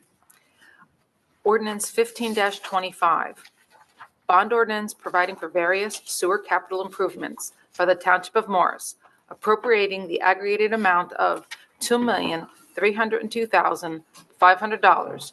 Therefore, and authorizing the issuance of $2,107,375 bonds or notes of the township to finance part of the cost thereof. Note, sewer capital fund balance projects. May I have a motion to introduce ordinance number 15-25? So moved. Second. Any discussion? Madam Clerk, a roll call vote, please. Mr. Jonnada. Yes. Mr. Grayzel. Yes. Mr. Gyorfy. Yes. Mr. Ravitz. Yes. Mayor Griglia. Yes. The public hearing and final consideration and adoption of ordinance number 15-25 will be held at the next regular Township Committee meeting on Wednesday, May 21st at 7 p.m. Madam Clerk, please read the title of the next ordinance into the record for introduction. Ordinance 16-25, ordinance appropriating $460,600 available in the General Capital Improvement Fund to provide for various capital improvements by the Township of Morris. Note, capital program for capital fund balance projects. May I have a motion to introduce ordinance number 16-25? So moved. Second. Madam Clerk, may I have a roll call vote? Mr. Gyorfy. Yes. Mr. Grayzel. Yes. Mr. Jonnada. Yes. Mr. Ravitz. Yes. Mayor Griglia. Yes. The public hearing and final consideration and adoption of ordinance number 16-25 will be held at the next regular Township Committee meeting on Wednesday, May 21st at 7 p.m. Madam Clerk, please read the title of the next ordinance into the record for introduction. 17-25, ordinance appropriating $1,560,050 available in the sewer utility capital improvements fund to provide for various capital improvements by the Township of Morris. Note, sewer improvement using sewer utility capital fund. May I have a motion to introduce ordinance number 17-25? So moved. Second. Any discussion? Madam Clerk, may I have a roll call vote? Mr. Jonnada. Yes. Mr. Grayzel. Yes. Mr. Gyorfy. Yes. Mr. Ravitz. Yes. Mayor Griglia. Yes. The public hearing and final consideration and adoption of ordinance number 17-25 will be held at the next regular Township Committee meeting on Wednesday, May 21st at 7 p.m. Madam Clerk, please read the title of the next ordinance into the record for introduction. 18-25, ordinance appropriating $100,000 available in the Parking Utility Capital Improvement Fund to provide for security camera improvements for the Convent train station parking area by the Township of Morris. Note, fund security camera upgrade at Convent train station. May I have a motion to introduce ordinance number 18-25? So moved. Second. Any discussion? I would just like to note, in addition to security cameras, this will be for emergency call boxes as well, and throughout the parking lot in certain areas for safety of patrons. Thank you. Madam Clerk, may I have a roll call vote? Mr. Gyorfy. Yes. Mr. Ravitz. Yes. Mr. Grayzel. Yes. Mr. Jonnada. Yes. Mayor Griglia. Yes. The public hearing and final consideration and adoption of ordinance number 18-25 will be held at the next regular Township Committee meeting on Wednesday, May 21st at 7 p.m. Madam Clerk, please read the title of the last ordinance into the record for introduction. 19-25, ordinance appropriating $314,500 available in the Open Space Trust Fund to provide for various open space improvements by the Township of Morris. Note, funds open space improvements through the Open Space Trust Fund. May I have a motion to introduce ordinance number 19-25? So moved. Second. Any discussion? Madam Clerk, may I have a roll call vote? Mr. Gyorfy. Yes. Mr. Ravitz. Yes. Mr. Grayzel. Yes. Mr. Jonnada. Yes. Mayor Griglia. Yes. The public hearing and final consideration and adoption of ordinance number 19-25 will be held at the next regular Township Committee meeting on May 21st, 2025 at 7 p.m. We have 10 resolutions on tonight's agenda. May I have a motion to approve resolution numbers 104-25 through 113-25 by one motion? So moved. Second. Madam Clerk, may I have a roll call vote? Mr. Grayzel. Yes. Mr. Jonnada. Yes. Mr. Gyorfy. Yes. Mr. Ravitz. Yes. Mayor Griglia. Yes. We have 4 items on the consent calendar this evening. Can I have a motion to approve the items on the consent calendar by one motion? So moved. Second. All in favor? Aye. Consideration of monthly reports. The following reports are on file in the office of the Township Clerk and Township Administrator. February 2025, Fire and Police. March 2025, Tax Collector and Morris Township Library. Can I have a motion to approve the monthly reports? So moved. Second. All in favor? Aye. Claims for payment. The total amount of bills and vouchers for this meeting is $12,767,469.35. We are also the tax collector for the school district, the library, and the county. May I have a motion to approve the list of bills and vouchers? So moved. Second. Madam Clerk, may I have a roll call vote? Mr. Gyorfy. Yes. Mr. Grayzel. Yes. Mr. Jonnada. Yes. Mr. Ravitz. Yes. Mayor Griglia. Yes. We have received for the record the 2024 Board of Adjustment Annual Report and 13 tax appeals. At this time, standing committee reports and general commentary will be provided by each township committee member. We'll start with Committeeman Jonnada. Thank you, Mayor. So first, I wanted to thank the Tim Quinn and the finance team for the thorough budget presentation because we saw it shows how our revenues are being well spent. And I thank again Betty Simmons for her TAC presentation for the bike walk and roll plan. And I hope we can implement it since I see the benefits of making the town more accessible for pedestrians and cyclists and now also people who go by scooters. And as the mayor mentioned, TAC has its Morris Township in Motion set to begin in May. And we're going to have bike tours and walking tours. The guides are off or will be members of TAC, but they'll also include other groups, other volunteers as well. And in terms of Environmental Commission and Green Team, the Green Team has received initial feedback on the Sustainable Jersey submissions and are in the midst of updating them to be in compliance and receive the bronze level once again.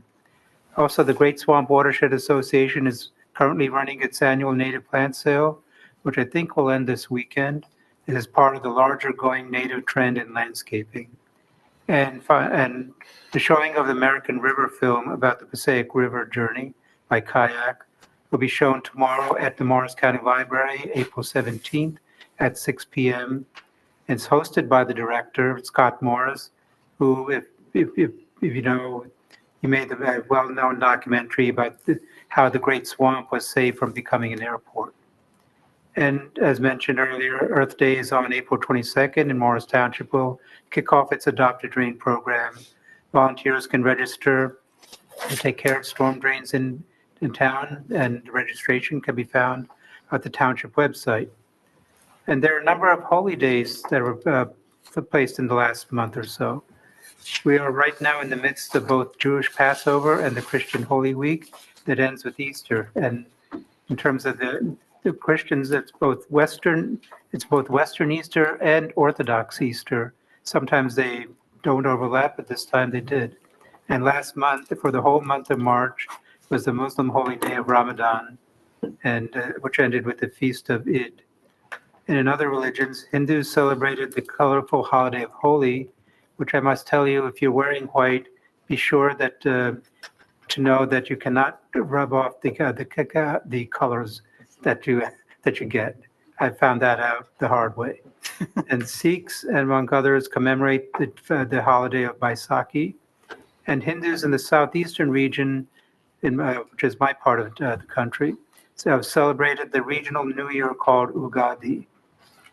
And all these holidays are celebrated around the world, around this country, and locally.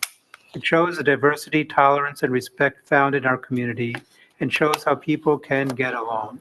And it's part of what the United States is supposed to represent for the world.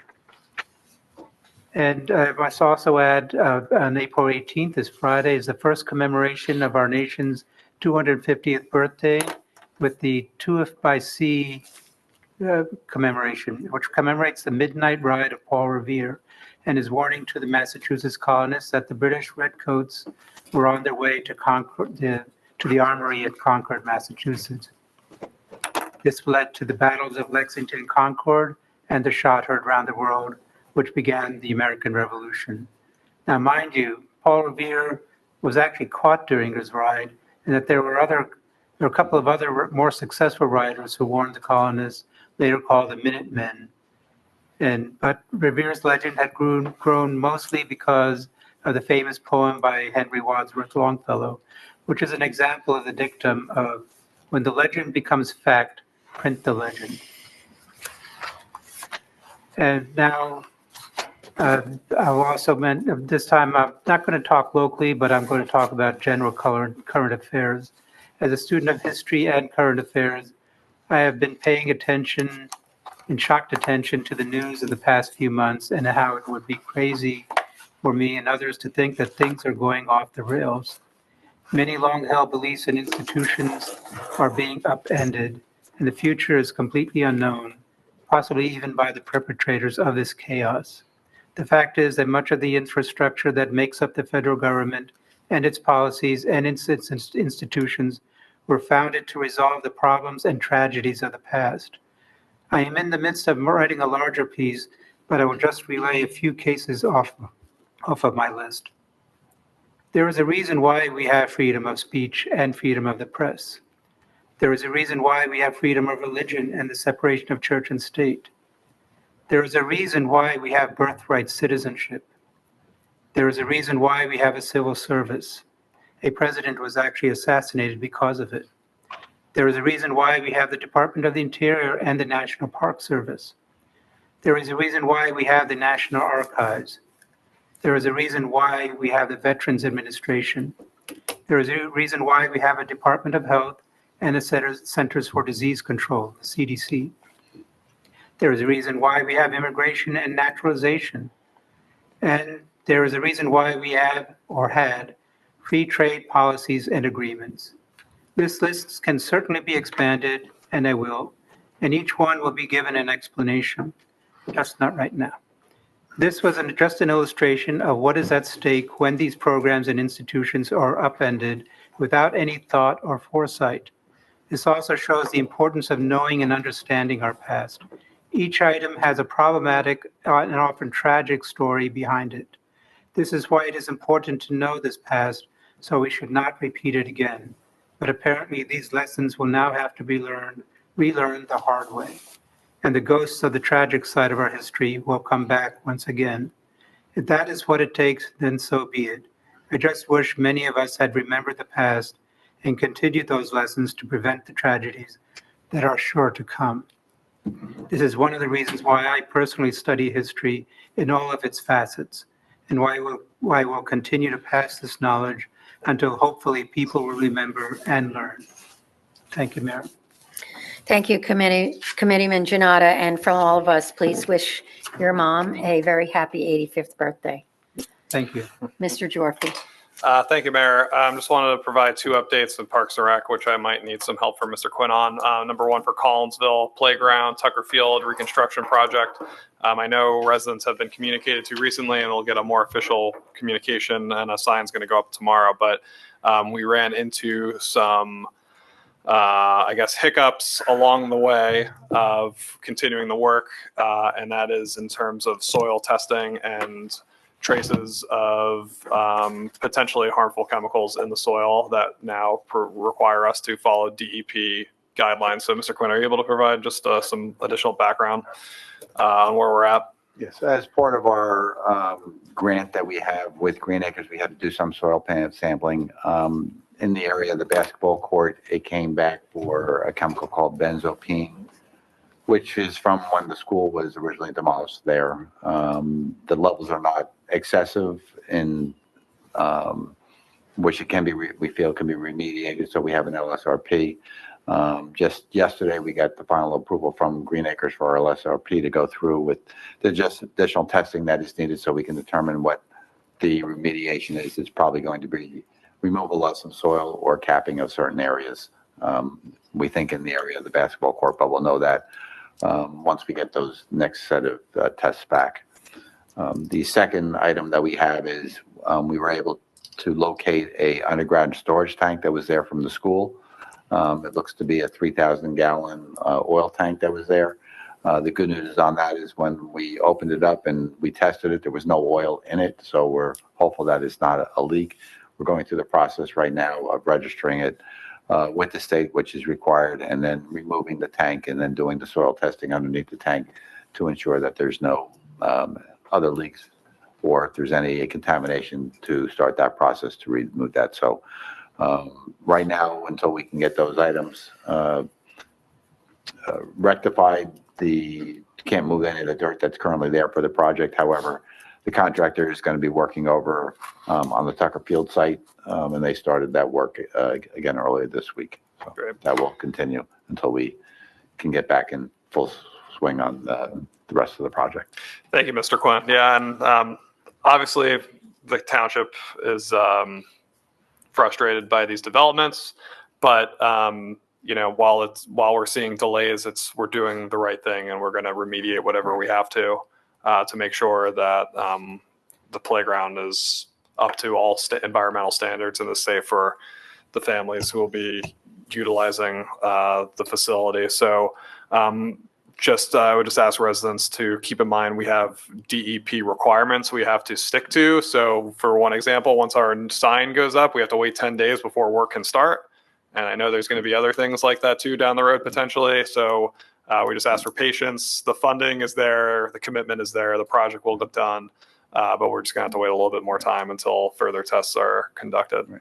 And we will be sending out a resident notice to the residents that live within 400 feet of the park, of what the issue is and what we're doing to remediate the concern. Thank you, Mr. Quinn, and thank you for all your hard work, and along with Mr. Fulch and working with the consultants to get everything done properly, and working with the state, which isn't always quick to respond to us. The other update I did have, and we'll have more for next month, is that the surveying work that we hired the consultant engineering firm for the community center project, the initial work is complete, and they're going to give us a readout of a report tomorrow. So that work continues to be done. They surveyed the whole building, and they've given us a comprehensive look at the state of the building and the facilities and what the resources we have there currently and what we have to think about down the road when we're going to start building out the project. So I know we'll have more information there. I don't know if Mr. Quinn, you want to provide more? The company RSC Architects is also going to present to the governing body on May 21st with the results of the recommendations. And then at that point, for the governing body for consideration to begin the design work, the funding for that is in this year's capital budget. That's great. Thank you, Mr. Quinn. So I will say with recent developments in DC, our opportunities for federal funding pretty much just went out the window for the next 4 years, especially if Congress decides to dilute measures from the Inflation Reduction Act and the bipartisan infrastructure bill, which we may have qualified for improvements, whether it's for paying for HVAC systems or more sustainable energy sources for the building or environmental work, making sure it's as low impact to the environment as possible. We can't rely on any funding at all. I think the governing body probably would have moved forward with hiring grant consultants to help us work with the federal agencies to try to find opportunities for funding. Quite frankly, all those departments are probably gutted and there's no one to talk to anymore. So we're going to have to rely on other funding sources to help pay for this. The township has committed resources for this. We are getting state funding to help pay for this, but unfortunately, this is probably going to extend our time window on getting this project completed. So thank you, Mayor, for the time. On that bright note, I'll turn it back to you. Thank you, Committeeman Gyorfy. Committeeman Ravitz. How do I follow up on that one? All right, good evening, everybody. Thanks for those who are staying and for your participation in local government, whether you're here in person or watching on Zoom or watching the recording at a later date. Thank you for watching. National news does get all the spotlight, but I'll still say it's what we do here locally that should have the biggest impact on your lives, and I use that word "should" in quotes because I don't know anymore. I don't really have any standing committee updates really for this point in time. I do want to mention that the foundation of our nation is the unwritten rule that we all follow the law, even ones we disagree with, because we have the ability to change them, and that's how democracy works. That a legal resident can be kidnapped off the street, denied due process, and sent to a foreign concentration camp because someone declares him, without a shred of evidence, to be a terrorist. The Declaration of Independence cites 27 grievances against King George III, of which 3 of those those grievances were trial by jury, transporting residents beyond the sea to be tried elsewhere, and for basically abolishing the free system of English laws. Due process was the underpinning of the Revolutionary War. Due process applies to every person within the borders of the United States of America. If a government can snatch a person off the street and ship them off to a foreign concentration camp on meritless charges without there being due process or having a trial with appeal, then any one of us can be declared a terrorist and suffer the same fate. Any one of us. We must resist lawlessness at every level. It is our duty as Americans to do just that, because America, we are better than that. What we do now will resonate into future history. We must reject lawlessness and secure for ourselves and our posterity a future in a land where government is of, by, and for the people. And switching gears, Morris Township's second annual Pride Fest is scheduled for Sunday, June 8th from 11 a.m. to 2 p.m. There'll be a DJ and other entertainment for families. As always with Morris Township, all are welcome. Our theme this year is going to be Unity and Community. Allied groups or organizations or other vendors wishing a presence are welcome. Contact us for details. And lastly, as you go about your day, remember to be kind. Be kind to yourself, kind to others, because kindness in this world is going to make a big difference in somebody's life. Thank you, Mayor. Thank you, Deputy Mayor Grayzel. Nope. Oh, yes, I'm sorry. I thought you were calling me Deputy Mayor Grayzel. Sorry, Jeff. Jeff, you lost your turn. We're going to go to Donna now. Yeah. Just the vodka, why? Thank you. As a member of the Green Team, along with Mr. Jonnada, I would like to thank the entire team for the hard work that they have done to get us recertified as a bronze level. And we are all working very hard to get us to the next level, which is a silver certification. So again, another group of people working hard another group of volunteers working hard to make the municipality better for all of us. I want to thank TAC again, Betty Simmons, for making her presentation tonight and the work that team is doing, bringing together all of the thought process that we've had over the past, I say it again, 15 years. It's really hard to believe that it's finally coming together, along with the investment that this township committee is making in the infrastructure in this town to make it a reality. So thank you to everybody on TAC for all your hard work, and again, for making our town better for all of the rest of our residents. I want to congratulate the finance team on a wonderful job putting together the budget. Mayor Guariglia, Mr. Gyorfy, Mr. Quinn, and our CFO, Sean, fantastic job in pulling that together in what year after year becomes tougher and tougher increases to digest, but we still find a way to do it while still increasing our investment in the community in infrastructure. So amazing budget, and thank you everybody for that hard work. I want to congratulate Dave Hansen, our engineer, on his retirement. We had a little party for him today, and tomorrow is his last day after 18 years of work here at Morris Township. I remarked at the party today that I'm just amazed at the longevity of so many of the employees in our town. They've been here a long time. Jim Slade just retired after, what, 20-something? 20, close to 25. 25 years, I was going to say. Years of service. As our primary engineer, Dave Hansen was our secondary engineer. And people stick around a really long time here because I think it's a great place to work, and we have a great community to support. So thank you, Dave, for all your years of service. And on our agenda tonight, we had a resolution appointing Aaron Doherty as our violations officer.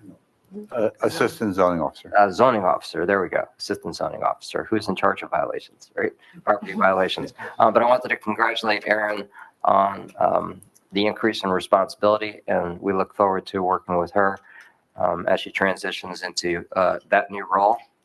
I also want to welcome Joe Beach, who's our incoming engineer, our incoming primary engineer, who is starting his job on Monday.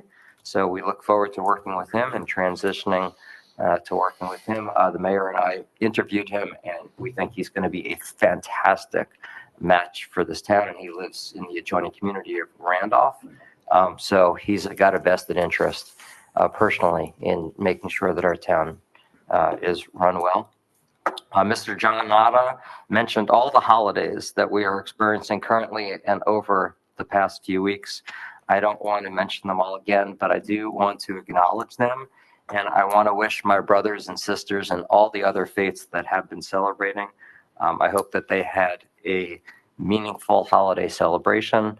For those that are currently celebrating the Jewish faith of Passover, I wish everybody a good Passover holiday. And for our Christian friends, a very best wishes for a happy Easter. And I think that covers everything. Thank you, Mayor. Thank you. I've said this before, I kind of love it. By the time it gets to the mayor, the other committee members have, I'm crossing off things that everybody said, and as we go down the line, the last person even picks up a couple of the last things. Like I thought, oh, I'll be able to. So very quickly, I just want to talk a little bit about on the Economic Development Advisory Committee. We have met and we continue to work towards collaboration with the New Jersey Economic Development Agency. EDAC is also an important collaborator as we work out our affordable housing plan and what the township is going to look like for the future. They continue to work really hard. And on the Senior Citizens Advisory Committee, they're working on a health fair that will take place in the fall. And they have a small group that's actively going to other municipalities, community centers, and they're getting plans together to share with us when we do sit down with different stakeholders on what they would like to see in our new community center. On May 3rd, which is a Saturday from 10 to 12, it's the Coffee with the Mayor. This will be held at the Fairchild Firehouse. And on May 14th, the information isn't really out yet, but we have confirmed at 7 p.m., we are doing a distracted driving presentation here at Town Hall, and we're doing it with Morristown. So the presenter is Pam O'Donnell. She's from Catch You Later Foundation. And she works with the New Jersey State Police as well as other municipalities throughout the state to educate drivers and help save lives. We urge you to attend and especially to bring new young drivers to this event. There'll be more information coming out shortly. I would, like I said, I think everything else here has already been said. So I too am just going to say that for those of you continuing to celebrate Passover this week and to those celebrating Easter, may all the peace and blessings of the spring highlight your celebrations. Amen. At this time, there are currently 4 members of the public joining us via Zoom and 2 in person. We will open the meeting to public comment. We'll first take comments from in-person attendees and then switch over to Zoom. Please use the raise your hand feature in Zoom if you would like to speak. Please state your name and if you are a resident or non-resident for the record before speaking. Please note that comments are limited to 5 minutes per speaker. If you have questions you would like answered, your remaining time to speak will be yielded back for this purpose. Is there a motion to open public comment? So moved. Second. All in favor? Aye. Anyone here from the public?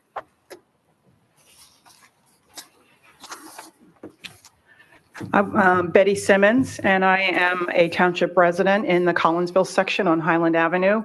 Committeeman Gyorfy, thank you so very much for giving us that update. We all have been in eager anticipation of the completion of the Collinsville project, and we're quite distressed to hear that there were the environmental issues. I do have one final question for either you or Mr. Quinn. I believe that part of the project was funded by federal funds. Do we believe that those funds are still secure, or in light of what's happening in DC, that those funds are at risk and the township will then have to make up the difference? I know Congresswoman Sherrill's office is optimistic about the funds because the argument is that members of both parties have capital or community project funding that so there's a vested interest in both parties to make sure that that funding is not tapped. However, I have absolutely zero faith in what's happening in Washington, especially from the executive branch. And I would not be shocked if certain districts are afforded that money and certain districts are not. As we've described, the administration does not care about the law. It does not care about the legislative branch. I used to work for the legislative branch. I'm just astonished by what's happening and the indifference of members of Congress these days. So the good news is we have a robust open space trust fund. If we need to pay for the $500,000 we lose from HUD, we will do it. The other thing to consider too is, again, HUD is being gutted. So it may take a lot longer to get the money. And our congresswoman, our senators are part of the minority party in Congress. So they might not be able to help us out very much. Currently, Congress is working on a new tax bill. They are not taking input whatever from the other party. They're only working within their own party to craft a tax bill that will impact every single American. So long story short, we hope we still get it. I am optimistic about it. However, if the worst case scenario happens, we will make sure we pay for it. And I'm sure down the road, they'll try to recoup the losses for some of these projects. But we're optimistic about it. I'm told that they're trying to put more projects in for this year's federal budget. I'll tell them good luck with that. But that's how we're at. I don't know, Tim, if you heard anything I else. have a little bit of I thought it positive. Our grant was transferred from Washington, D.C. to Newark. And we have a very responsive representative from HUD, which I am working on some other projects and we can't get a hold of anybody from HUD. And once this project got transferred, we got to have a meeting. And when we had a meeting, it was a very good meeting. So Does he have access to the bank account at HUD? I don't know. I think that's in Washington.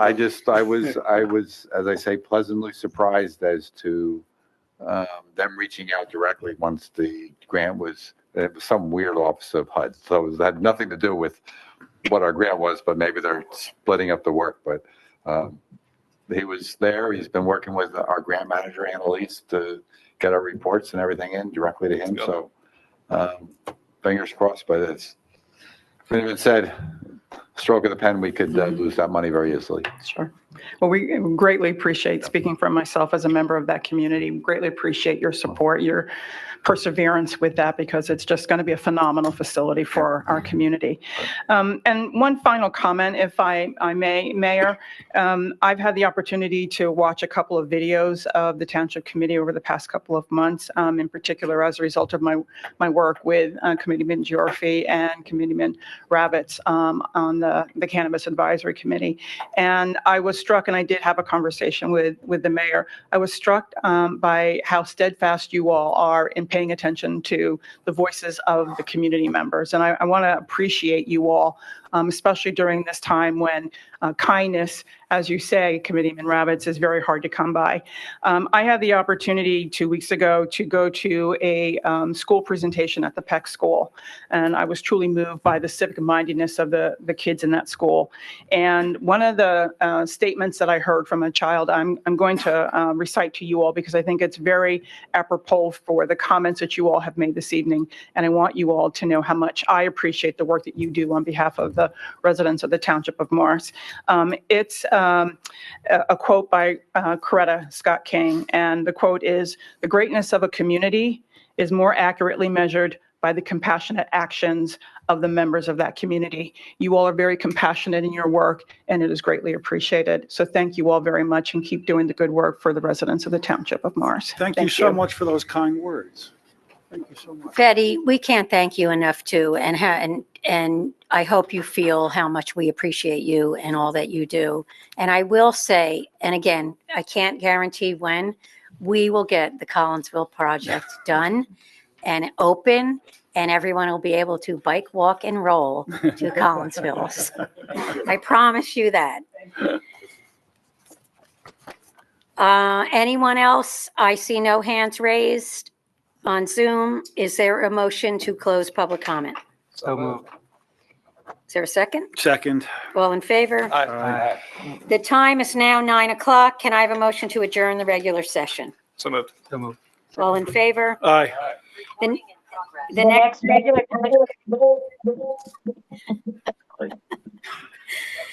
the next, the next regular Township Committee meeting is Wednesday, May 21st, 2025 at 7 PM.